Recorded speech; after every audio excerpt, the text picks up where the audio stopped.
is set up as a government agency to investigate crime. They did find that indeed there were foreigners who had access to what we call critical election instruments. And their forensic report has established the presence of those persons.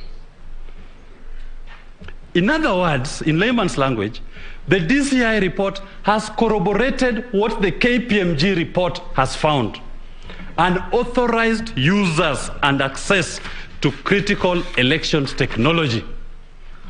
Should we ignore that and say, just look at the numbers, forget about the process? I humbly submit that we cannot now even focus on the numbers. We should not even, because the process through which those numbers are being arrived at has been compromised.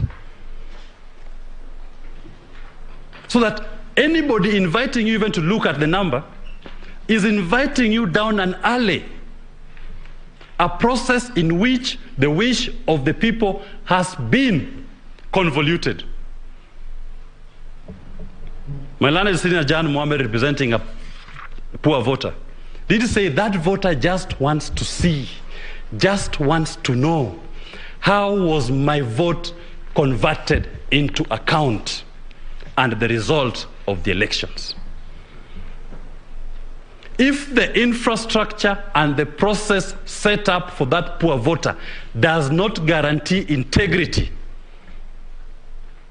then, my lords and my ladies, it is my humble submission that the number that an individual ultimately comes out with at the end does not matter. If that number comes out in a manner that infringes the Constitution, you've come up with your number in a manner that violates specific provisions of the Constitution, then that number does not matter. The Constitution has to be upheld. Because the Constitution is what established the framework through which we will start generating that number. You ignore the Constitution, then it doesn't matter. We've not organized ourselves as a sovereign on how to arrive at the number. My lords, as I move to conclude, I think it is very important that I buttress this point on the meaning of Article 138(3)(c), because I see I still have 4 more minutes and I will not wish to donate them at the moment, and Article 138(10). The IEBC shall tally and verify the count and declare the result. That's the first step.